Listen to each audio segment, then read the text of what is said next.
আসসালামু আলাইকুম। বাঙালি ঘরোয়া রান্না স্বাগতম জানাচ্ছি নতুন একটা রেসিপি দেখার জন্য। চুলায় কিভাবে খুব সহজে এই চকলেট ব্রেড রোল তৈরি করবেন সেই রেসিপিটাই শেয়ার করব। আর এটা খেতে কিন্তু অনেক মজা হয়ে থাকে, সফট। আশা করি আমার রেসিপিটা আপনাদের কাছে ভালো লাগবে। চকলেট ব্রেড রোল তৈরি করার জন্য প্রথমে আমি 2 কাপ ময়দা নিয়ে নিচ্ছি। এর মধ্যে 3 টেবিল স্পুনের মতো চিনি ব্যবহার করব, 1.5 টেবিল স্পুনের মতো ইস্ট, সামান্য পরিমাণে লবণ ব্যবহার করে সব শুকনো উপকরণ একসাথে মিশিয়ে নিব। শুকনো উপকরণ একসাথে মেশানো হয়ে গেলে এর মধ্যে হালকা কুসুম গরম লিকুইড দুধ অল্প অল্প করে দিব এবং মিক্সড করতে থাকবো। এভাবে একটা খামির তৈরি করে নিব আমরা। খামিরটা সফট হতে হবে এবং খামিরটা খুব ভালো করে মথে নিতে হবে।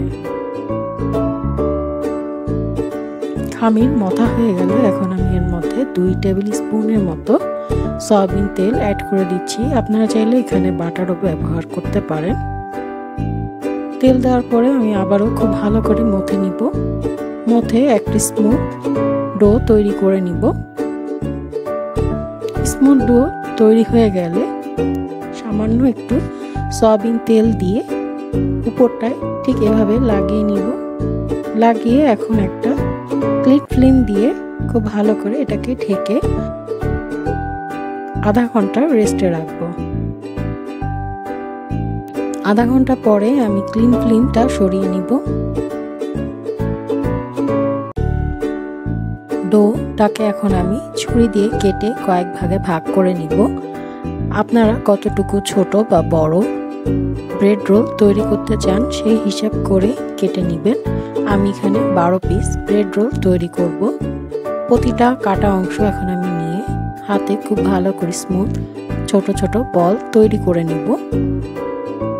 একটা বল নিয়ে এখন আমি বেলে একটা ছোট রুটির মতো তৈরি করে নিব। রুটিটা কিন্তু একেবারে পাতলা করে বেলা যাবে না, খেয়াল রাখতে হবে। চেষ্টা করবেন 4 সাইডে সমান করে বেলার জন্য। বেলা হয়ে গেলে রুটির এক পাশে আমি হাফ পোর্শনে লিকুইড মিল্ক ব্রাশ করে এর উপরে সাদা তিল ঠিক এভাবে প্রেস করে লাগিয়ে নিব। তিল লাগানো হয়ে গেলে রুটিটাকে ঠিক উল্টে আবারও আমি একবার হালকা প্রেস করে বেলে নিব। এখন অপোজিট সাইডে আমি অল্প একটু চকলেট সস দিয়ে ঠিক এভাবে মুখটা চেপে চেপে লাগিয়ে নিব। খুব ভালো করে প্রেস করে লাগিয়ে নেবেন। এরপরে আমি রুটির যে সাইডে তিল লাগিয়েছি সেই সাইডটা ঠিক এভাবে কেটে আমি এখন রোলের মতো এটাকে ভাঁজ করে নিব। আশা করি আপনারা দেখেই বুঝতে পারছেন আমরা যেভাবে রোল তৈরি করি সেম পদ্ধতিতে এই ব্রেড রোলটাও তৈরি করে নিব। সবগুলা তৈরি করা হয়ে গেলে একটা কাপড় দিয়ে এটাকে আমি ঢেকে রাখবো 10 মিনিটের জন্য। 10 মিনিট পরে কাপড়টা তুলে নিচ্ছি। দেখতে পাচ্ছেন ব্রেড রোলগুলা কিছুটা ফুলেছে। এখন এগুলো আমি তেলে ভেজে নিব। চুলায় আমি তেল গরম করতে দিয়েছি। এতে এখন আমি কিছু ব্রেড রোল দিয়ে দিব। খুব বেশি একবারে দিবেন না, কারণ এগুলো কিন্তু ফুলে দ্বিগুণ হবে। চুলার জাল মিডিয়াম লো হিটে থাকবে। ব্রেড রোলগুলো আমি এখন উল্টে দিচ্ছি। দেখতে পাচ্ছেন ব্রেড রোলগুলো এক পাশ ভাজা হয়ে গেছে। এখন আমি উল্টে আরেক পাশ হালকা বাদামি কালার হয়ে আসা পর্যন্ত ভেজে নিব। 2 সাইড হালকা বাদামি কালার ভাজা হয়ে গেলে খুব ভালো করে তেল ঝরিয়ে চুলা থেকে আমি নামিয়ে নিব। ব্রেড রোলগুলো সম্পূর্ণ ভাজা হয়ে গেছে। এখন আমি একটা ছিঁড়ে আপনাদের দেখাচ্ছি ভেতরটা কেমন হয়েছে।